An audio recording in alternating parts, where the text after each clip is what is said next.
já vem de bastante tempo, e ela, a semente foi plantada no nosso coração, no meu coração, quando eu estava lendo, eu sei que a gente está fazendo estudo do Boa Nova, né? Eu comprei o livro bem antes de fazer o estudo, e eu já tinha lido o livro quase todo, e quando eu cheguei nessa parte, que é o capítulo 24 e o 25, que é a última ceia, e ele fala um diálogo que ele tem com Judas, a minha visão, assim, aquele conceito que a gente tem, né, de Judas, de o que ele fez, porque ele fez, como que se deu aquela noite lá da última ceia, aquela coisa da traição, aquilo ali, para mim, foi como, assim, mudou completamente o meu olhar a respeito do que percorreu daquela noite, como que foi. E aí eu estava comentando com a Estela, e ela veio com aquela frase, uma frase assim, fantástica, que ela disse: eu acho que a gente está muito mais perto de Judas do que de Paulo, do que de Pedro, né, do que dos outros apóstolos, porque cada apóstolo, ele tem aí, deixou para a gente uma marca, um ensinamento, né, o Pedro como aquele que, mesmo que negou Jesus, é a rocha, aquele que, né, que firmou a igreja, e teve Paulo, que veio com o evangelho. Então, assim, todos eles têm um legado, têm um ensinamento. E Judas, será que ele também não teve esse ensinamento? Então, assim, quando a gente leu esse texto, e eu comecei a falar com a Estela, eu falei: Estela, a gente tem que fazer alguma coisa juntas, e tem várias questões que são, assim, bem, como que eu falo, assim, esqueci a palavra agora, a gente entra em conflito de pensamentos, são bem polêmicas, essa palavra que eu estava buscando.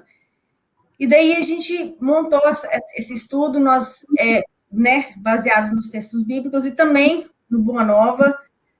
A maioria das obras que a gente buscou foi Humberto de Campos, aí tem um texto também de Hermínio Miranda, mas a maioria é Humberto de Campos com Chico, que é o Luz Acima, e tem também vários textos aí que a gente vai colocando aí para vocês, mas só para vocês saberem que a proposta da palestra não é mudar nada, né? Não é dizer assim, Judas não traiu, Judas, não é nada disso, é simplesmente um novo olhar, como que nós olhamos para esse ato de Judas que teve, que foi a questão da traição de Jesus e do suicídio, e de como isso hoje é tão relevante em nossas vidas. É um olhar diferente, uma mudança de paradigma para a gente poder hoje, no nosso tempo, saber sobre a luz, né, da doutrina espírita, uma visão diferente, um olhar diferente. Aí, sem mais, eu deixo, então, a Estela trazer um pouco de fatos que também ela buscou para poder complementar a nossa palestra. Foi realmente, né? Acho que a gente tem conversado, eu e a Adriana, pelo menos uns 6 meses, sobre esse assunto de Judas, porque eu, particularmente, eu já ouvi umas palestras aqui, próprio no KSSF, trazendo uma outra visão com relação a Judas, porque o estigma é tão grande com relação a ele, que até mesmo o nome de Judas, ele traz esse estigma muito da traição. A gente sempre pensa nessa parte mais dramática, né, do ato dele e do suicídio, é muito pesado o assunto Judas, é muito forte, não dá para imaginar outra coisa. Quando chamar alguém de Judas, então, automaticamente, traidor, né, é a primeira coisa que vem, qual é o adjetivo? É traidor. Você foi um Judas, já sabe. Então, nessas conversas com a Adriana, a gente trouxe muito isso uma com a outra, a gente conversou muito, trocou muito texto nesse sentido. Será que a única lição de Judas foi a traição? O que será que mais a gente pode tirar de Judas com essa história? Porque nesse livro de Humberto de Campos, da Boa Nova, obrigada, Beth, que a gente vem estudando aqui, a todos os sábados, tem um grupo de estudos Boa Nova Estação de Domingo, esse livro de Humberto de Campos, que traz tantos detalhes que foi trazido pela espiritualidade da vida dos apóstolos, porque Jesus utilizou um meio pedagógico de que todas as passagens dos apóstolos somos nós, em determinados momentos do dia, da vida, né, do mês. Então, cada um deles a gente tira lição. Então, a conversa entre a Adriana era assim: será que a lição de Judas era só a traição? Será que era só isso ou o que mais? Então, a gente foi trocando, foi lendo, foi mergulhando em cada atitude. Tem textos falando de colocações do próprio Judas, tem um texto de Chico onde ele entrevista Judas, com todas essas colocações, a gente foi se perguntando onde que a gente se encaixa, o que exatamente Jesus queria estar passando para a gente, nesse caminhada toda, dessa história, esse relacionamento entre Jesus e Judas, tanto quanto com os outros discípulos, porque é a verdade. Eu penso assim, puxa, a gente tem tanto para se identificar com Paulo, com Pedro, tanto Tomé, tantos apóstolos, mas e Judas, a gente se identifica, fala, olha, eu sou super igual a Judas. É difícil, porque a primeira coisa que a pessoa pensa é assim, puxa, então o cara é um traidor. Eu não quero você como amigo. Se você está se identificando como Judas, qual vai ser a sua atitude? Então, nisso que a gente foi buscando. E uma das coisas que, tão bacana, né, Adriana, que veio trazendo, foi assim, que eu não sabia que o nome Judas, no termo grego, ele está dando retorno aqui, né, na minha voz. O termo de Judas significa abençoado ou louvado. Então, não é possível que a gente ficaria só com a impressão da traição, se o próprio nome de Judas tem um significado tão bonito, né, Adriana? A gente falou bastante Sim. isso. E aí o título foi interessante do Apóstolo Iludido, porque quando a gente estava falando, qual é o título da palestra, tudo, a Adriana falou, vamos colocar o Apóstolo Distraído. Foi. Aí eu falei, nossa, eu estou procurando aqui o título do Apóstolo Distraído na obra, eu não estou achando. Ela falou, não, desculpa, é o Apóstolo Iludido, mas que também estava distraído. E olha que a gente distraída para pegar o tema da palestra. Mas é isso, esse apóstolo iludido é nessa situação. O quanto que Judas estava iludido. E aí vamos, então, nessa conversa aqui, um pouco do que a gente sente. O que Jesus quis dizer, né? Toda essa história de Judas, o que a gente se identifica? Sem ficar nesse estigma só da traição e do suicídio. Tem muita coisa aqui. E no final de tudo, depois que a gente trocou texto, conversou bastante, a gente chegou no estudo de uma pessoa chamada Tânia Santos de Mello. Eu quero dar para ela esse crédito, porque ela tem um trabalho, ela faz parte da Fundação Allan Kardec. E já nessa semana, procurando mais coisas sobre Judas, eu cheguei nesse estudo. E ela fala tudo que a Adriana... Se a gente tivesse chegado nesse estudo, a gente não tinha, né, tinha copiado toda a palestra dela para trazer, mas não, foi um estudo que, no final, lendo esse trabalho dessa pessoa, da Tânia, ela colocou exatamente o que a gente vinha buscando mostrar aqui, dividir no estudo, essa questão da história de Judas, o que significa, o que tem além, tanto na história bíblica quanto na visão espírita. Ela traz coisas bem importantes, depois eu posso passar para vocês o link também, para vocês mesmo lerem, porque são 11 páginas de estudo bem compilados dessas obras espíritas. E ela traz isso, essa questão de quanto que Judas estava iludido e quanto que a gente pode trabalhar. Eu não sei se a Adri quer colocar mais alguma coisa para a gente continuar aqui. Sim, é só em questão do nome, né? Porque você estava falando aí do nome de Judas, do significado do nome dele, que não era, né, que da questão da traição, e no livro que esse aqui, Crônicas Além do Túmulo, quando o Humberto de Campos ele entrevista Judas, ele fala exatamente isso. Tem um trechinho que ele fala assim, sobre o meu nome pesa a maldição milenária, como sobre esse sítio cheio de miséria e infortúnio. Pessoalmente, porém, estou saciado de justiça, porque já fui absolvido pela minha consciência no Tribunal dos Suplícios Redentores. Olha aí, Estela. A colocação, de ter a oportunidade de entender o lado de Judas, o que ele coloca nessas obras, me trouxe, assim... Até no final, tem uma passagem que Judas vai falar o seguinte, que ele mesmo se absolveu, a própria consciência dele. Não fala que ele foi perdoado, que Deus perdoou o pecado dele, nada disso. No final de tudo, ele chega à conclusão que ele mesmo. Porque, para a gente voltar agora naquilo que a Adriana, a gente foi conversando, quais são os pontos que Jesus pode ter utilizado nessa história toda de Judas?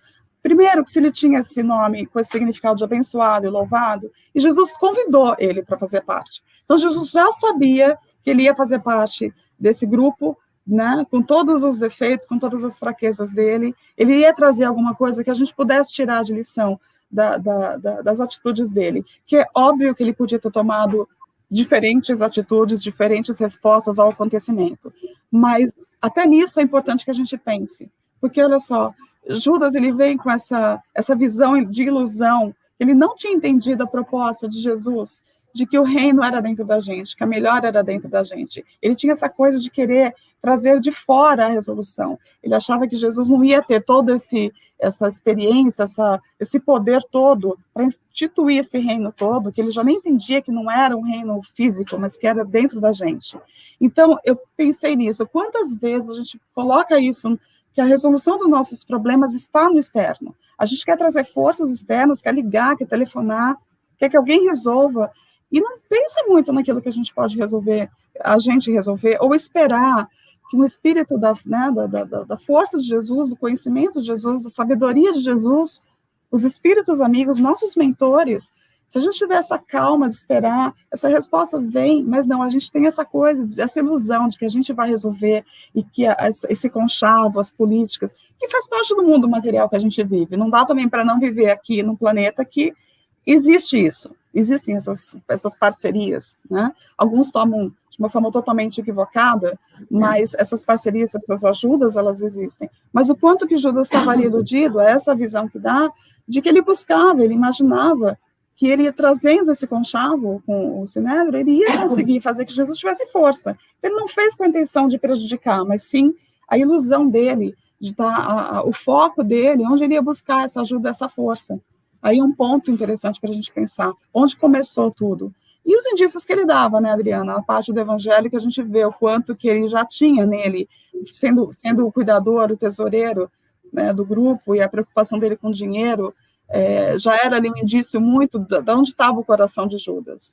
Sim, inclusive, a Bíblia, né, o evangelho, ele porque pela limitação, a gente entende que toda obra, né, só para dando assim um reforço, toda obra que tem escrito na Bíblia, os textos evangélicos, Mateus, Marcos e Lucas, e até mesmo João é um pouco mais detalhado, mas o que eu estou querendo dizer com esse apanhado é o seguinte, que tem certas limitações, e justamente por ter essas limitações, por não nos falar muito a respeito de quem Judas era, da história dele, de onde ele veio, por que ele veio, ele ia seguir Jesus, e assim, o extremo amor que ele tinha pelo mestre, porque isso que é importante levar, que a gente aprendeu durante esse estudo que eu e a Estela fizemos, é que em vários textos desses livros que nós lemos, dessas passagens que nós pegamos, tinha ali que ele era um apóstolo que era muito achegado a Jesus.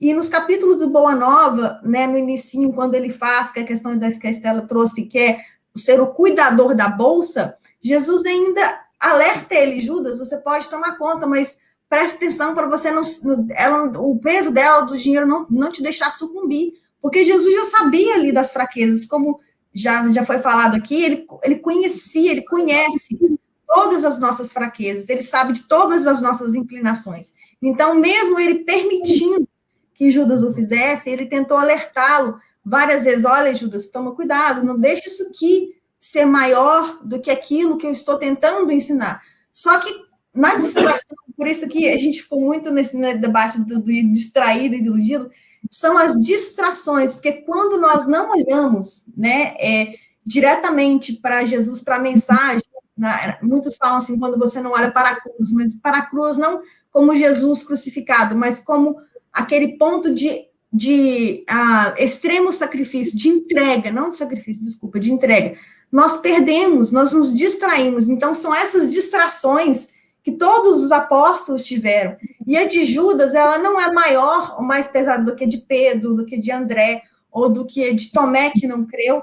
Então, quando traz essa trajetória divina de Judas ao lado de Jesus, nas questões monetárias, tem um outro livro também que fala isso, que é Luz Acima, que ele, em várias vezes, como ele tomava conta da bolsa, ele chegava até a ser um pouco rude quando as pessoas iriam entregar. Tem uma outra parte que é o texto que a Estela trouxe, e tem uma ocasião de que uma amiga de Joana de Cusa vem trazer um dinheiro para ele, e ele fala, mas essa mulher aí, ela está querendo comprar o reino com um dinheiro que vem sujo, porque por causa da vida que ela trazia, e Jesus ali tentava exortar ele, fala, não, mas não é assim que a gente faz, Judas, não é dessa maneira que a gente olha. Por quê? Porque ele estava, de certa forma, tentando proteger, e ele falava assim, não, peraí, vocês estão querendo enganar o mestre, mas a mim vocês não enganam, porque ele tinha aquela visão de Jesus como uma pessoa extremamente bondosa. Ele cria no ideal, mas ele não compreendia no verdadeiro sentido da missão de Jesus, que era nos mostrar a vida eterna. Então, porque ele ficava um pouco mais na superfície, ele ficava um pouco mais distraído nas questões materiais, e por isso ele tinha a necessidade de entender. Ele achava que esse reino que ele queria entregar para Jesus, falar que, mestre, olha, tá pronto, eu fui lá, eu consegui, eu fiz tudo que o senhor não conseguia, que o senhor não conseguiu fazer, que estou te entregando, agora senta na cadeira que reina. Mais ou menos é isso que ele tentou fazer, né, Estela? E trazendo, né, em cada discípulo dele, cada apóstolo ali, essas fraquezas de cada um. Porque a gente lembra, comenta-se sempre, né? Pedro negou Jesus 3 vezes, eles dormiram na hora mais que Jesus precisava deles. Pedro, João e Tomé, Pedro, João e Tiago, eles dormiram justamente na hora que Jesus pediu para eles ficarem ali em oração por ele. Então, todos eles tiveram um momento ali de vacilar, né, como humanos, e toda essa beleza que Humberto de Campos traz, de como a gente se encaixa em cada momento da nossa vida, em cada um deles, em cada atitude deles, porque pensar isso mesmo, seríamos nós fazendo as mesmas coisas que esses apóstolos fizeram ali, e ali eles estavam juntos com Jesus, tinha assim, histórias, né, vivenciaram coisas ali de Jesus, e mesmo assim, na hora de dar um testemunho, falharam, como humanos falharam. Mas a diferença aí no caso de Judas, que a gente acaba estudando e vendo, é que os outros apóstolos conseguiram ainda levantar e mudar a história, e seguir o cristianismo. Eles seguiram, passaram adiante dessa falha, dessa queda, e fizeram a diferença. No caso de Judas, ele não conseguiu, porque esse estudo que essa pessoa trouxe para a gente, a Tânia, ela fala, eu concordo, que era o que a gente estava tentando passar para vocês. Para Judas, ele não se viu digno da misericórdia divina. Ele não acreditou que ele era filho de Deus, ele não conseguiu ver, e não é nenhuma crítica, óbvio, é assim, dentro do que ele estava vivendo, o ato dos apóstolos não necessariamente levaram Jesus à crucificação diretamente como ele, de chegar ali, entregar e Jesus ser preso. Mas, de uma certa forma, todos colaboraram. Foi uma época muito difícil, muito tenebrosa, que forças ali também espirituais estavam agindo para que aquilo acontecesse. Era uma briga muito grande espiritual também, né, para aquilo que Jesus tinha de plano. Então, se a gente pensa assim, que cada um vivenciou, e como que Judas, para ele chegar ao ponto do suicídio, é porque ele não tinha uma visão de uma vida eterna, e não sabia que, né, como os outros também não tinham, mas ele sucumbiu, porque ele não tinha essa concepção da misericórdia divina, desse amor de Deus pela gente, e que todos os pecados são perdoados, que ele ia ter oportunidade de rever esse equívoco, porque foi um equívoco, ele não tinha intenção de prejudicar isso. E em toda essa passagem, essa caminhada, da gente pensar, eu trouxe uns pontos aqui, a Adriana leu também, viu também o mesmo texto. No momento que Jesus pergunta para Judas, quando Judas está chegando até ele e vai dar o beijo nele, a primeira pergunta que Jesus faz é assim, para que estás aqui, amigo? Então, Jesus já sabia, óbvio, a intenção dele, mas quando Jesus pergunta, em várias passagens do Evangelho, a gente vê a pergunta, o convite para a gente parar e pensar o que estamos fazendo, quais são as nossas verdadeiras intenções. Então, quando ele faz essa pergunta para Judas, né, talvez seria assim, para permitir que Judas pudesse até parar um pouco e pensasse, é verdade, para que eu estou aqui mesmo? Né? E, no entanto, a gente não consegue, às vezes, a gente está tão preocupado com a nossa ilusão, que ele não percebeu essa pergunta de Jesus, para que você está aqui, amigo? Talvez, muitas vezes, a gente escuta uma perguntinha dessa para a gente, o porquê a gente está fazendo. Então, é mais um ensinamento dentro dessa caminhada de Judas, esse convite de Jesus, de você se perguntar, de você se questionar, o que você está fazendo, como você está caminhando a sua vida, qual é o seu propósito mesmo, né, Adri? Sim, e é tão interessante, Estela, né, que é tipo assim, foi como se a gente tivesse feito assim, tipo uma costurada assim, todos os textos que a gente leu, e tem um texto aqui que é do Consolador, que é de Emmanuel e Chico, na questão 319, que fala assim, olha, que a gente está falando da misericórdia e da divina, né, que Judas não tinha esse sentimento, que ele não merecia receber essa misericórdia, que ele não era digno. Então, ele sucumbiu. Olha que fantástico que Emmanuel traz no Consolador 319. A pergunta é a seguinte: quem terá recebido a maior soma de misericórdia e de justiça divina? Judas, o discípulo infiel, mas iludido e arrependido, ou o sacerdote maldoso e indiferente, que o induziu à defeição? Aí responde, né? Quem ha recebido mais misericórdia, por mais necessidade indigente, é o mau sacerdote de todos os tempos, que, longe de confundir a lição do Cristo, só uma vez, vem praticando a defeição espiritual para com o Divino Mestre desde muitos séculos. Olha aí o que a gente está dizendo, que a ilusão de Judas, ele, pelo menos naquele momento ali, ele entendeu, quando Jesus faz a pergunta, o que está fazendo aqui, amigo, que era no momento da traição, e esse texto está em João, Mateus, Marcos e Lucas, eles relatam a traição de Judas assim, do mesmo jeito que ele foi lá e né, entregou Jesus. João, ele narra de uma forma diferente, e a resposta está para todos nós aí. Através do tempo, quantos de nós não somos os sacerdotes maldosos que, não compreendendo o evangelho, também vendemos Jesus, também entregamos Jesus no nosso dia a dia, sejamos com elas, com nossas ações, com os nossos pensamentos, com as nossas ilusões materiais, com todo o contexto do nosso caminho, em que somos perguntados por Jesus todos os momentos: o que está fazendo com a sua vida? Por que você está aqui? Né, Estela? É isso mesmo, bem legal. Essa oportunidade, essa forma pedagógica de Jesus de ensinar, sempre fazendo convite para que a gente pense no que a gente está fazendo, não seja no automático, né, que a gente consiga levar isso nessa transformação, de lembrar dessa misericórdia divina, que não importa o que a gente faz, mas que a gente tem oportunidade, e é esse ponto final, que depois de muitas encarnações, que Judas vai chegar à conclusão disso, que a gente pode refazer a nossa história, a gente vai aprender, a gente vai evoluir, e vai fazer uma história diferente, mas leva um tempo, né, tudo é um processo. Paulo, a gente vê que foi mais rápido, ali na mesma vida, ele já fez todo aquele caminho de volta. Para Judas demorou muito mais tempo. Uma das colocações, né, espírita, que Judas que Joana d'Arc seria a reencarnação de Judas. Tem um estudo sobre isso, Leon Denis também escreve sobre isso.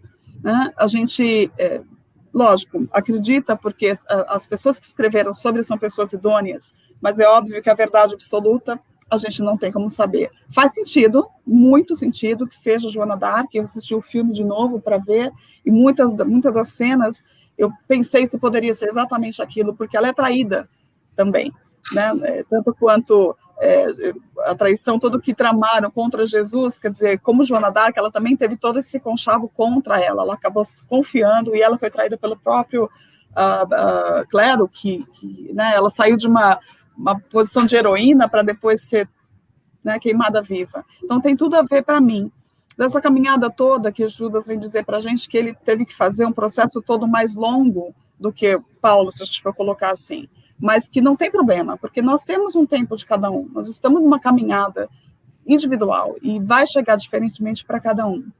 A outra parte que eu queria comentar, que eu também grifei, quando Jesus, na ceia, né, na noite anterior, quando ele aponta que um de vocês viria me trair, também o que ele estaria dizendo com isso? Que essa traição viria de alguém próximo, que a gente vive isso também. Quer dizer, ali alguém muito próximo ia decepcionar, ia fazer alguma coisa. E, no entanto, todos eles ficaram: puxa, será que sou eu? Será que sou eu? Quão humano essas atitudes dos apóstolos, né? Será que eu vou fazer isso? Será que eu estou pronto? O quanto que essa fragilidade dos apóstolos, que a gente pode se inspirar também, independentemente da falta de crença ou de todo o passado que eles tiveram, o que a gente pode fazer na nossa vida? Como que tudo isso vai refletir, essa visão, pensando nisso, como foi essa caminhada de Judas com Jesus? A Bíblia diz para a gente que ele não conviveu tanto com Jesus. Judas, ele não era da Galileia, era o único apóstolo que não era da Galileia. Acho que todo mundo sabe da história, mas a importância aqui é lembrar assim. Eu fiquei pensando, por que será que de todos os apóstolos, Judas é o que não conviveu tanto com ele continuava com o comércio dele, quer dizer, ele era muito ainda preso no mundo material, mas vivia essa parte com Jesus. Então, onde ele foi caminhando com isso? Até chegar ao ponto de andar com Jesus, participar da última ceia, participar desse processo que na cabeça de Judas ele ia resolver o problema da falta de apoio financeiro, inclusive, e político de Jesus, para chegar na atitude que ele teve. Toda a sequência de pensamento dele, até o ponto do suicídio, do remorso que ele sentiu. O quanto que a gente deixar todo esse sentimento de culpa, o quanto que o auto-perdão é importante, para a gente conseguir voltar no caminho e se entrar no processo de pacificação consigo mesmo, para poder entender essa misericórdia divina. Sim, e um ponto também, falando mais, adentrando mais o texto da última ceia, como a Estela colocou aqui, o que também chamou a nossa atenção também foi o fato de que naquela disputa de quem seria o maior, quando Jesus olha para os apóstolos ali falando, mestre, quem vai trair, e quem vai ser o maior, quando Jesus falava, né, do reino que estava próximo, que aquilo ali que ia acontecer, e eles não entendendo, né, o ato de Jesus ali, o que Jesus realmente estava tentando dizer para eles, estavam discutindo entre eles ali, quem seria o maior, quem que levaria o legado, e Jesus olha para eles, e Judas ali aflito, porque Judas já sabia das intenções dele, já sabia que ele entregaria, e ele fica olhando para eles todos assim, confuso, ele fala, vocês ainda não compreenderam, vocês ainda não entenderam, então não era só Judas que estava ali naquela distração, entendeu? Naquele momento, né, tenebroso, só que a diferença, eu acho que o ponto que eu e a Estela conseguimos, né, trazer e queríamos passar para vocês é o seguinte, que a diferença entre todos os 11 apóstolos e Judas ali naquele momento, é que quando Judas sucumbe, quando ele traz Jesus, que ele vai desesperado, que ele entrega as moedas, que ele vê que realmente que eles iam prender e matar, né, crucificar Jesus, que ele devolve as moedas, ele chega lá, ele devolve, né, isso está em Mateus 27, que ele chega lá e joga as moedas nos pés de Caifás e fala, não, eu não quero mais. Eles falam, o problema é seu, você já entregou, a gente não quer saber. E ele volta desesperado, e no livro Boa Nova ele fala, ele buscou os companheiros, e quando ele chegou, estavam todos eles dispersos. Pedro estava desesperado porque tinha negado Jesus, o outro estava lá porque não acreditava. Ele chegou a procurar os apóstolos. Só que quando ele viu a situação, ele falou, pronto, agora para mim não tem mais chance. Agora para mim acabou. Mas qual a diferença dentro de Pedro, né? Porque o que a Estela acabou de falar, acho que ela falou um pouquinho antes no texto que ela buscou, acho que Tânia, que acho que é o nome da autora, que é justamente o que ele fala. Ele não, no auge do desespero dele, ele não teve a confiança, ele não creu que Jesus iria ressuscitar, que iria dar oportunidade a ele da redenção, como deu para Pedro, porque como que Jesus resgata Pedro? Ele pergunta para Pedro, depois que ele volta, né, ressurreto, ele aparece para os apóstolos, é que ele vem a perguntar a Pedro, tu me amas? E ele pergunta, faz essa pergunta 3 vezes, e na terceira vez ele fala, então apacenta as minhas ovelhas. Quer dizer, então essa chance não seria dada a Judas? É claro que seria dada a Judas, só que como Deus, ele não opera no nosso livre-arbítrio, o livre-arbítrio de Judas, que foi no caso, ele sucumbiu, ele não suportou o peso, né, da atitude que ele teve, ele não teve aquela minutinha assim de falar, não, olha, se Jesus está falando que ele vai voltar, ele vai voltar. Eu creio nisso. Então, os outros apóstolos, essa diferença, eles tiveram esse fiozinho ainda de esperança que nem tudo estava perdido. Mesmo que no desespero deles, eles ainda conseguiram um ressalto. A gente não sabe dizer, né, adentrar ainda, não tem uma verdade suprema, como a Estela coloca, mas assim, na nossa conjunção, na nossa imaginação, é o seguinte, que eles tiveram aquele fio de esperança e falar, não, eu vou aguardar. E eles tiveram a oportunidade de se redimir quando Jesus aparece para eles. Mas isso não significa que Judas ficou sem redenção, porque tem o livro, né, que chama Espelho da Vida, eu acho que esqueci o nome aqui, depois eu coloco para vocês, que é de Humberto de Campos e Chico também, que fala que no momento da crucificação, Jesus, ele chama um anjo da caridade e convoca ele, que naquele momento trevoso que Jesus, no momento do suicídio, ele resgata, ele manda um anjo lá, fala, olha, vai lá, acode Judas, porque, né, é tão interessante que nesse diálogo que ele tem, vocês têm que ler o livro, um pedaço assim, muito... Eu agradeço o Ayrton, porque ele me passou esse link desse livro, eu fiquei enchendo o saco dele um tempão para ele me passar, e quando eu li, eu falei, uau, esse é uma mensagem assim, muito forte. Ele fala, não, olha, vai lá e socorre Judas, porque ele está necessitando, quer dizer, Judas não ficou sem a misericórdia, ele não ficou sem aquele apoio, ele não ficou sem aquele, não vou falar perdão, porque igual como a Estela diz, né, ele não ficou sem aquela ajuda. Então, é esse olhar também que nós temos que deixar para entender também que Deus não faria isso, que Jesus não faria isso, que mesmo que o peso do livre-arbítrio próprio, na sua misericórdia divina, Deus, ele nos enxerga e ele vai em nosso encontro, seja onde nós estivermos. Exatamente. Jesus disse que nenhuma ovelha se perderia. É claro que ele não ia deixar Judas se perder, ele amparou Judas até o final e até depois, né, do final. A gente vai falar isso um pouquinho mais pra frente. Você tocou num ponto, eu fiquei pensando, no retorno aqui, mas passou. Quando você diz, né, por que Judas, quando ele viu que ele tinha feito, era tão grave, ele, em vez de procurar, claro, ele não teria como ir até Jesus, porque Jesus estava preso, mas assim, não procurar o Pai, a oração, se acalmar, ele foi justamente aos sacerdotes de novo, devolver, jogar as moedas para eles, e tentar reverter a situação, e o que ele ouviu foi, ele também foi traído, né? A traição também, ele não percebeu o quanto que ele foi traído também, e ele teve uma reação tão diferente, óbvio, de Jesus, por uma questão, né, espiritual, mas naquele momento ele desesperou e teve aquele remorso todo, e ele vai para o suicídio. Mas você veja que ele acaba, o conchavo que ele fez, quer dizer, quem são essas pessoas que ele fez o conchavo? Ele estava bem próximo também dessas pessoas que, quando propuseram para ele, também não eram de confiança, também estavam equivocados e iludidos com relação ao poder, e o traíram. Então, esse desespero que leva Judas ao suicídio, mas nem por um momento ele ficou sem esse amparo espiritual. A gente também sempre pensou muito nisso, que por mais que seja, como eu disse, por pior que seja, né, a falta, a gente nunca está desamparado, a gente nunca está sozinho, a gente nunca vai ter aquela coisa, né, vai tá condenado eternamente. Não existe isso. A gente tem as oportunidades, através das próprias reencarnações, de refazer o caminho e fazer uma história diferente. E eu estou vendo aqui, o Tadeu, ele colocou uma questão, Tadeu, que eu penso bastante nisso. Eu acho que tudo aquilo que a gente lê, não sei se a gente tem uma resposta final, né? O Tadeu fala assim, Judas não preparou a sua encarnação antes dele encarnar, ele não sabia que iria trair Jesus.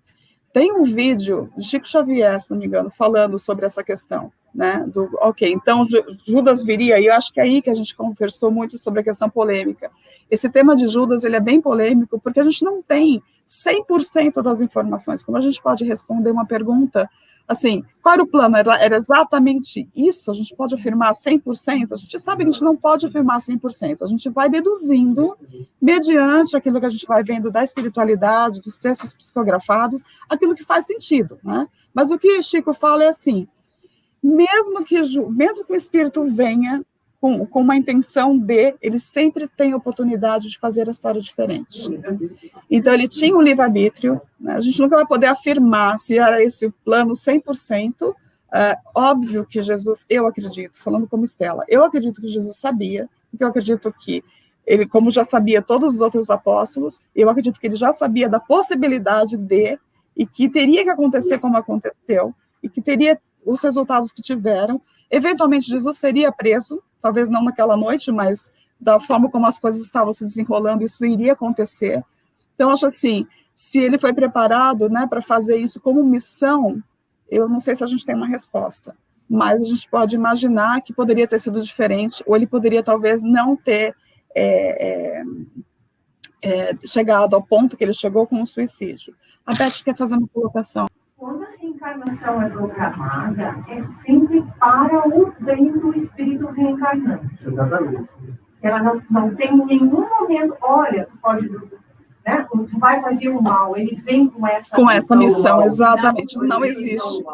Exatamente. Ele tem uma aprovação quando ele está aqui, então ele tem a escolha do livre-arbítrio. Exatamente. Esse texto do Chico é exatamente isso que o Chico fala. Ninguém vem com essa missão, entendeu? E mesmo se ele vinha com uma propensão, ele ainda pode mudar, porque a pessoa não vem com essa determinação de fazer. Não sei se eu respondi, Tadeu. Eu acho que é uma discussão assim grande, né? Uma coisa de pesquisa mesmo, que cada um tem que buscar. E tem coisas que calam no coração da gente, mais do que tudo. Se vocês quiserem colocar o Colab, a gente sabe que a gente traz aqui, né? Algumas colocações. O Ronaldo quer fazer uma colocação. Eu concordo com o que a Beth falou, porque Jesus ele veio para trazer a boa nova. Essa é a minha opinião. Eu não acredito que ele viria sabendo que Judas iria fazer o que ele fez. Lógico que fez parte do livre-arbítrio de Judas, mas a missão de Jesus foi para trazer, né, a luz, né, a boa nova para todos. Aconteceu o que aconteceu por infelicidade, por falta de fé, por falta de conhecimento de um espírito como Judas. A visão que eu vi uma vez que foi bacana foi pensar assim, é como se Deus, né, na onipotência dele, ele sabe exatamente o final. Mas como um diretor de um filme, que a história pode mudar, mexer, mas o final, ele sabe, porque ele conhece tudo. Mas essas peças colocadas, como você colocou bem, a forma como desenrolou, ela pode ter sido um pouco diferente, mas o final, ele saberia exatamente, né, o que aconteceria. A Beth também colocou aqui, Judas ficou com o amparo do Cristo, que foi o que a gente conversou, né, exatamente. Nunca, nem por um momento, Judas ficou desamparado, nem, até mesmo a gente tem textos que trazem quanto que Jesus, ele dá cruz, dá ordem para que vão lá, né, para que um anjo venha e vá resgatar Judas. Não sei se a Adri quer fazer uma colocação também sobre isso que a gente falou agora. Não, eu só queria, porque eu vi que o pessoal, né, a Beth falou, o Ronaldo parece, né, que falou a questão de que Jesus não saberia que seria a Judas ou não, só lembrando que eu pelo menos assim, eu estou dizendo no meu ponto de vista, eu acho que essa questão fica bem esclarecida no capítulo do Boa Nova, no 24, se eu não me engano, que é no 25, não acho que é da última ceia, que relata exatamente isso, porque quando Jesus começa a falar de que ele o que ia acontecer com ele, que ele já sabia que ele ia ser crucificado, ele já sabia, quando ele fala da traição, ele já coloca ali que era necessário que o escândalo viesse dali.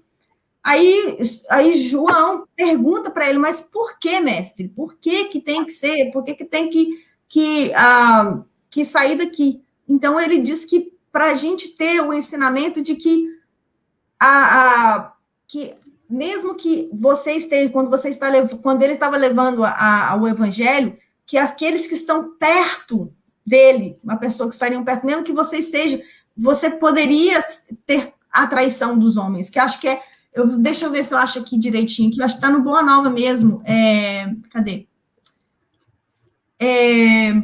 Quando ele fala que, deixa eu só achar aqui, que eu acho que eu grifei aqui, só para aqui, ó, o escândalo debrochará em nosso próprio círculo bem-amado, mas servirá de lição a todos aqueles que vierem depois de nossos passos no divino serviço do evangelho.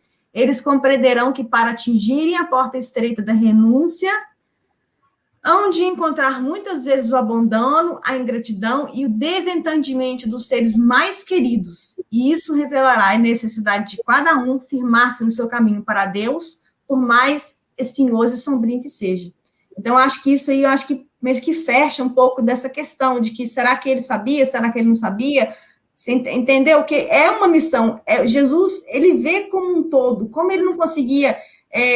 nós ainda não estávamos, eu acho que ainda não estamos, né, preparados para essa verdade, quando João fala, né, conhecerei a verdade te libertará, essa verdade nos libertar, tirar as travas dos nossos olhos, é que a gente vai conseguir entender que Judas, Pedro, Tomé, André, todos os apóstolos tiveram ali a sua colocação em seu devido lugar, e que tudo percorreu, transcreveu da melhor maneira possível. E o suicídio de Judas, como a Estela já veio dizer, né, como aquela questão do livre-arbítrio, mesmo que sendo que as possibilidades seriam muitas, ali Deus e Jesus, ele já tinham uma solução para aquela questão.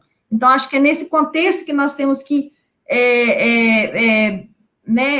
levar nessa linha de pensamento o seguinte, que foi necessário, porque mesmo com a tradição, mesmo com o que ele fez, o ensinamento, a necessidade da gente entender, de olhar, não se distrair pelas atitudes do nosso irmão, não apontar, falar que ele fez isso ou que ele fez aquilo, ou eu acho que não é por aí. Eu acho que é mais nesse plano seguinte, da gente entender a missão de Jesus, o que ele veio fazer, de como que ele veio fazer, e da maneira que tudo transpareceu. Eu acho que o foco também nessa misericórdia divina. Isso é um ponto bem importante, até mesmo na forma como Judas vai desenvolver, né, no decorrer, como ele mesmo diz, o Beto de Campos traz uma frase de Judas, que o próprio Judas fala o seguinte dele mesmo: já fui absolvido pela minha consciência no tribunal dos suplícios redentores. Foi ele que fez um trabalho de, com o tempo desse auto-perdão, desse conhecimento, dessa misericórdia divina, as oportunidades que ele teve, a prática da caridade e o amor ao longo das encarnações dele, que trouxe para o espírito depois essa evolução, né? E com relação a essa parte desses deslizes, eu tinha separado aqui, Dri, a gente teve tanta coisa para conversar, isso aqui eu grifei e queria dividir com você também. Isso aqui quem disse foi Emmanuel, no livro Justiça Divina. Ele fala que somos espíritos culpados, somos quase todos, né, culpados. A perfeita justiça, porém, nunca se expressa sem a perfeita misericórdia e abre-nos a todos, sem exceção, o serviço do bem, que podemos abraçar na altura e na quantidade que desejarmos, como recurso infalível de resgate e ajuste, burilamento e ascensão. Então, para que a gente pense que não foi, parece que ficou esse estigma, né, do traidor que se suicidou, mas olha quanta coisa de se redimir, né, a oportunidade que a gente tem que lembrar, que nós temos esse tempo para se redimir, esse exemplo do que não precisaria ter chegado ao ponto que chegou, mas ele nunca foi abandonado por ele ter feito o processo de chegar ao ponto de se matar, de desistir, porque ele não acreditava, não conseguia acreditar nessa misericórdia, nessa vida que continua. A gente, na importância que tem da gente olhar para a nossa vida futura e olhar a vida como seres realmente imortais, e as oportunidades que nós temos de refazer, quer dizer, de poder, como que Judas conseguiria olhar e ver naquele momento que ele conseguiria redimir tudo que ele teria feito. Era muita coisa naquele momento para ele perceber e conseguir mudar. Teve, como ele mesmo diz, né, ele teve suplícios redentores, ele passou por várias situações que ele teve que dar testemunhos, e como Joana d'Arc foi o máximo, né, como disse que na obra que traz ele como sendo, se a gente pensar nessa vida dele como Joana d'Arc, o que ele teve que vivenciar, e como eu já falei, a própria traição, esse exercício todo. E também eles falam para a gente que o quanto que essa ajuda que teve para Judas, ou seja, no momento que ele estava no maior desespero dele, nesse remorso todo, onde ele realmente sucumbiu, que Jesus pede para esse anjo ir até ele e ajudar Judas, o próprio Jesus, né, preocupado com esse amigo, esse amor, que é magnífico a gente pensar o quanto que Jesus nos amou, para que naquele momento, com essa atitude de Jesus também, de se preocupar, como eu te falei, se a gente pensar em tudo que aconteceu, não só nas duas bases, como a gente escuta de Judas, na traição e no suicídio, mas todo o caminho dele, os conchavos que ele fez, dessa falta de fé na providência divina, de achar que a gente tem que fazer para acontecer, não esperar esse momento, não crer naquilo que Jesus falava, né, na fé, na calma, tudo isso que é colocado nesse caminho entre a traição, antes da traição, o caminhado de Judas até o suicídio, depois do suicídio, e depois com as vidas reencarnatórias de Judas, quanta coisa que a gente pode aprender e soltar um pouco disso, de achar que tem que malhar Judas, ou achar que Judas é sinônimo de traição. Não, tem muito mais beleza que Jesus traz nessa história do que a parte mesmo do estigma que tem, ou mesmo essa coisa que a gente fica achando também, que suicídio, no momento que acontece um suicídio, que já é o final, que aquele espírito não vai ter ajuda, ou que ele não vai conseguir sair daquela situação, vai sofrer para sempre, ou ele não é, antigamente, né, acho que no filme do Divaldo, a irmã dele, por ter se suicidado, não podia fazer a missa na igreja, porque o padre dizia que o suicida estava condenado eternamente. Então, olha que beleza que isso também traz para a gente, de saber que mesmo no erro mais difícil que um espírito de desistir, né? A gente sabe que o suicídio, ele é a solução. Isso, para mim, no meu coração, trouxe uma paz, que o suicídio, ele é uma solução temporária, uma solução definitiva para um problema temporário. Porque, assim, você sabe que aquele problema, se você considerar, né, na eternidade, ele é temporário, mas o suicídio, naquele momento, ele é definitivo. Porque aquela encarnação, ela vai estar, né, interrompida. Mas que mesmo nesse momento mais difícil, nunca nenhum espírito vai estar abandonado, vai estar sem esse apoio espiritual. Pode falar. E eu achei muito bonito que você trouxe esse ponto do filme do Nivaldo. Não foi a reflexão da mãe de não entrar mais na igreja, porque a igreja não aceitar o suicídio da filha no momento desesperador. Né? Eu acho muito legal isso. E daquele dia em diante, ela não entra mais na igreja. Foi, porque me tocou bastante mesmo, né? Eu tenho uma história particular com isso, então, para mim, me tocou de pensar, quando eu penso em suicídio, eu penso nisso, né? A gente fala muito dos vales dos suicidas, mas a gente também tem que lembrar isso. Tem histórias diferentes também, tem despertar de espíritos diferentes, tem ajudas diferentes. O espírito que chega ao ponto, né, dessa atitude mais fatalista, ele não está sozinho, ele tem todo esse apoio, esse trabalho, os amigos, os parentes que estão ali pedindo por eles.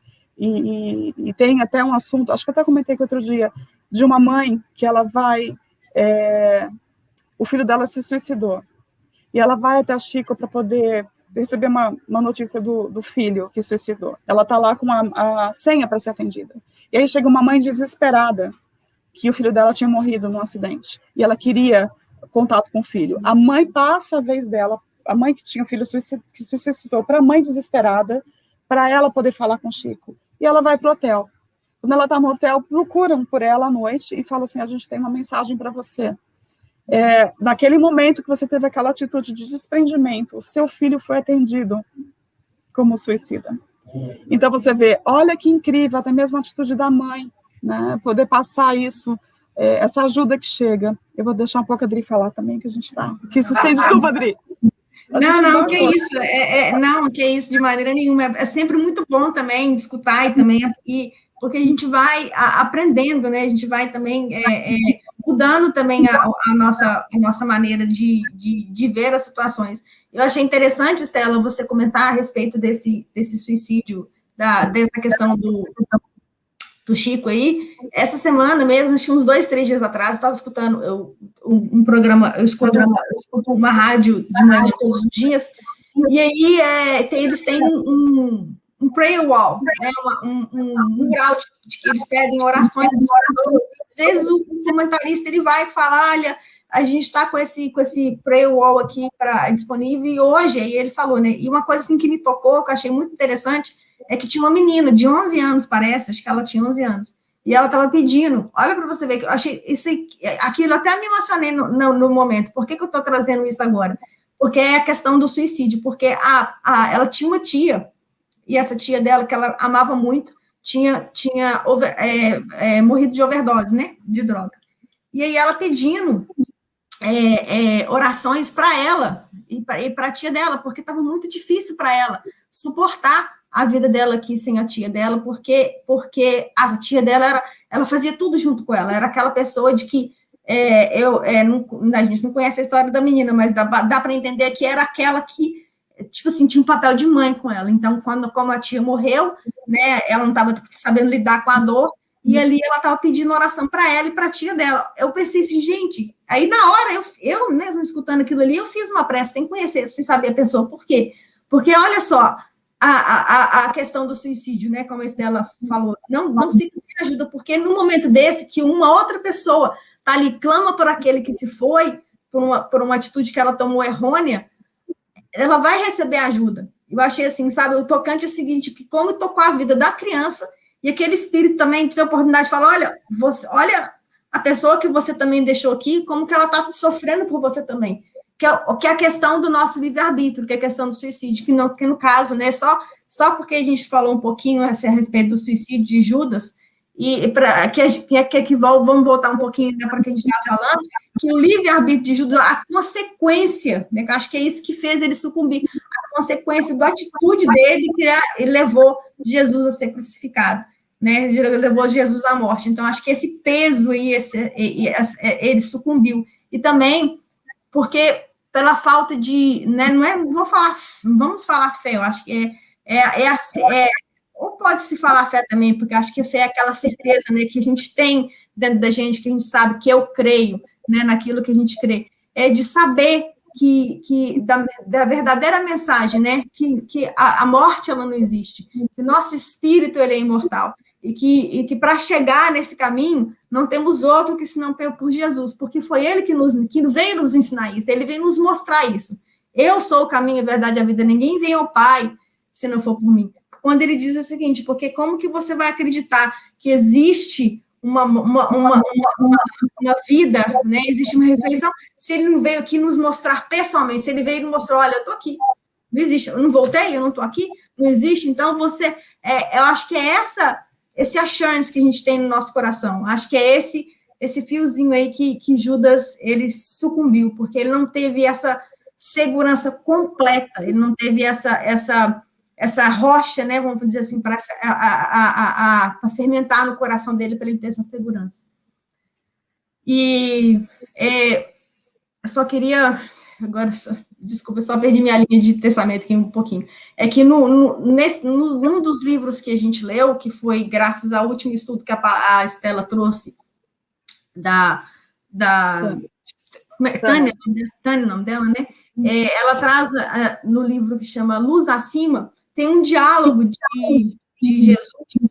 Numa das interações, eu acho bem interessante que esse livro também, como Boa Nova, ele traz algumas interações de Jesus com os apóstolos. E aí, ele teve ele conversando com Judas, e Judas, né, falando com ele, mas mestre, ninguém me entende, eles não compreendem por que eu estou, né, João mesmo, acho que até no Evangelho ele chama Judas de ladrão, fala que Judas só estava pensando no dinheiro, ele fala, mas por que eu sou incompreendido? Até os meus amigos, eles olham para mim diferente, eles me repreendem, porque eu estou tomando conta disso, e Jesus ali conversando com ele, tentando explicar para ele, né, a não olhar tanto para essa questão do dinheiro, da bolsa, do tratamento, eles estão andando, e no livro fala que eles chegaram num lugar que tinha um poço, eles estavam com muita sede, e Judas vai ali com sede, assim, para poder pegar a água, e na hora que ele enfia a mão, ele toca o fundo do poço, e a água fica barrenta, a água sobe, aí fica suja, aí Judas fala, nossa, nem isso eu consigo, né, ele achou ruim, porque ele fala, até isso, né, ele fala, como eu sou infeliz, não consigo nem beber uma água pura, e aí Jesus, ele fala uma coisa muito interessante para Judas, e eu vou ler aqui rapidinho para vocês, a frase é curta. Ele fala assim, que quando quiseres água pura, retira com cuidado e reconhecimento. Não há necessidade de alvoroçar a lama do fundo das margens. E quando tiveres sede de ternura e amor, faze o mesmo com os teus amigos. Recebe-lhes a cooperação afetuosa, sem cogitar do mal, a fim de que não se percas no bem supremo. Muito legal isso, né? Ele está ensinando, você não vem com a delicadeza, procure achar a água, fonte pura, sem tocar no fundo, para que a lama não suba e a água não fique suja. Né? Então, assim, muito, assim, são várias lições que nós podemos aprender, trazer para nós mesmos, hoje, nos nossos dias de hoje, o nosso olhar diferente, para não apontar ao dedo só porque nós pensamos que sabemos muito, ou porque pensamos que temos a condição de falar, você errou, você suicidou, você matou, você traiu, e nós? Nós também, às vezes, não fazemos o mesmo, nós, às vezes, não vamos lá naquele poço de água limpinha e colocamos a mão no fundo, assim, tocamos o barro para que suba, para que suje a água limpa, que todos nós, que está ali para todos nós bebermos, não é verdade? Nesse livro da Crônicas de Além Túmulo, tem uma frase que eu achei muito bacana, que o Judas, ele pensava que a única forma de redimir era o suicídio, né? Ele acaba tendo esse remorso. Eles falam que remorso é uma força preliminar para os trabalhos reparadores. Então, a partir do momento que você chega naquele parte que você está mais sentindo culpado, que você está mais no remorso, a gente tem que lembrar disso. Tem que lembrar que é força preliminar para os trabalhos reparadores. É daqui para frente, o que a gente vai fazer com a história? Como que a gente vai se mover? Como que a gente vai manter a água limpa, sem precisar ficar lá, como a Adriana falou, né? Mexendo lá no fundo e trazendo essa lama. Marisa? Porque antes do remorso, você tem diferença. Não importa, você causou aquele mal e aquilo... Você não percebeu ainda, né? Não faz a mínima diferença. Já é o futuro. Mas quando vem o remorso, alguma coisa já está... Você já está pronto para o próximo passo. A Marisa tocou também. Por que eu fiz? Aí já é um passo para reparar. Lindo. Ouviu, Dri? Deu para ver, né? Que a Marisa falou. Mais ou menos, repete, não deu, ficou um pouco quebrado. A comentou bem pontual que o remorso, antes do remorso, tem a indiferença, que antes você não estava ainda percebendo o que estava acontecendo. Quando você já está no remorso, você já está percebendo alguma coisa, já está pronto para tomar uma atitude reparadora. Né? O Ronaldo? Não, é o primeiro passo, legal, a Marisa falou. Muito. Né? É o primeiro passo. Muito. Você já começa a despertar da consciência, porque antes a gente faz as coisas e nem percebe que está magoando, machucando, traindo. Quando você percebe... É diferente entre uma coisa que causa dor e outra não causa.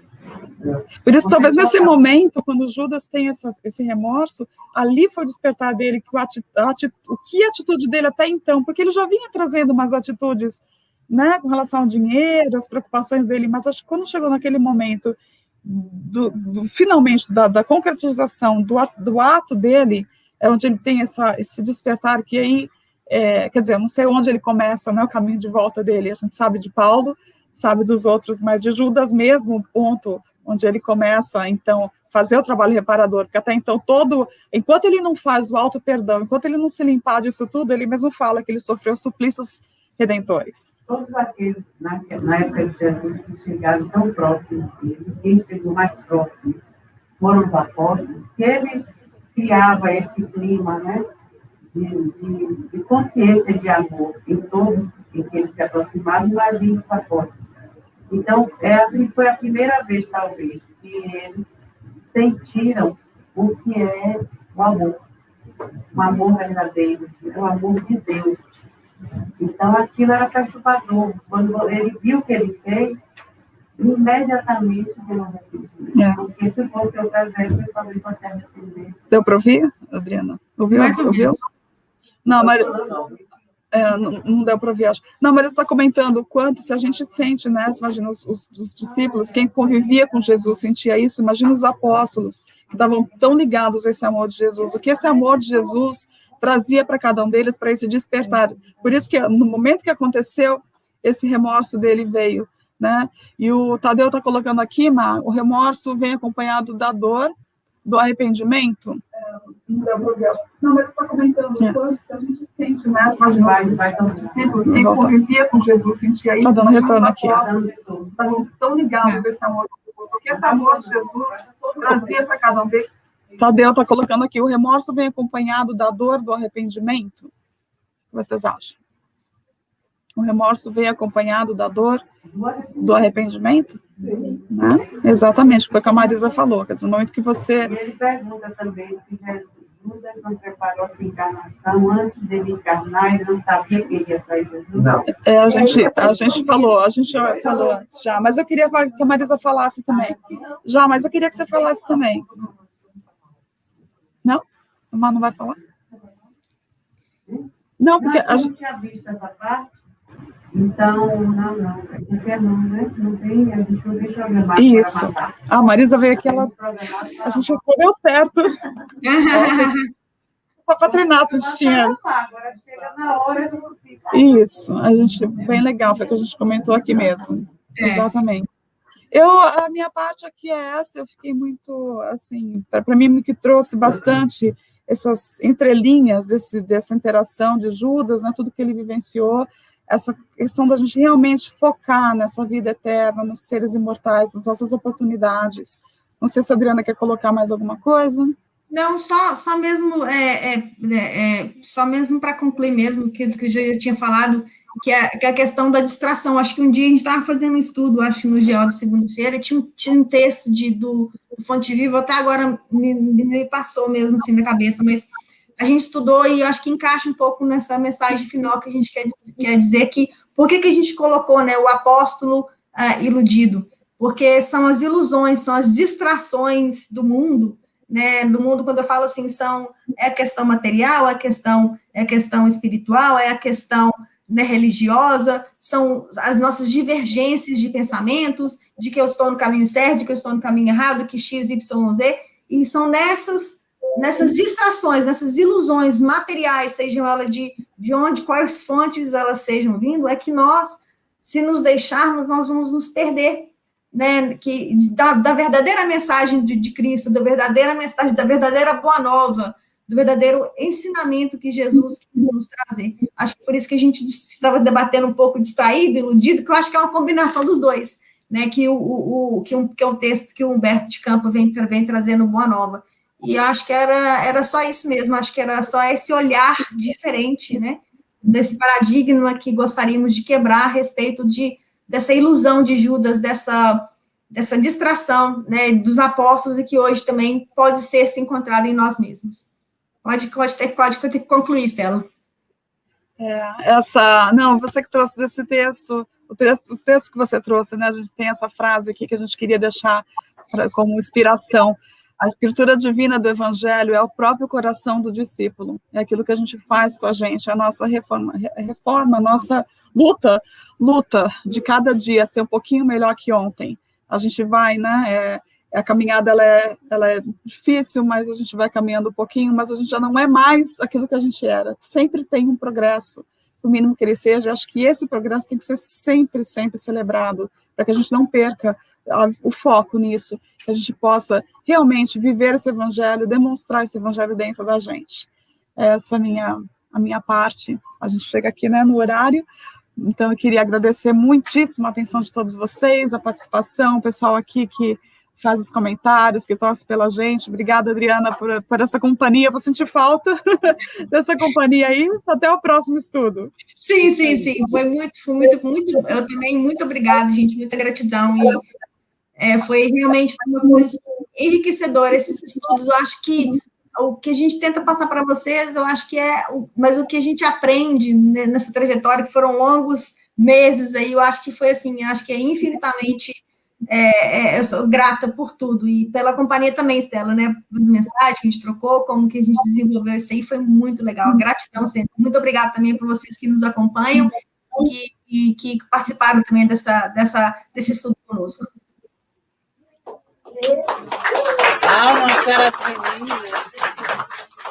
Nós agradecemos também muito, Adri, foi muito bom, sempre é bom, né, vocês sempre trazem alguma coisa assim, que faz a nossa alma brilhar um pouquinho mais, né? E quando a gente vê as passagens do Evangelho, onde os apóstolos estavam se testando, né, e vivendo também a ilusão da matéria, a gente vê quantas vezes acontece com a gente. É que hoje a gente nega de uma outra forma, trai de uma outra forma, abandona a mensagem de outra forma, né? Mas aí não tem problema, o bom é a gente saber que o amor é total. É uma força que vai sempre nos reerguer na próxima encarnação.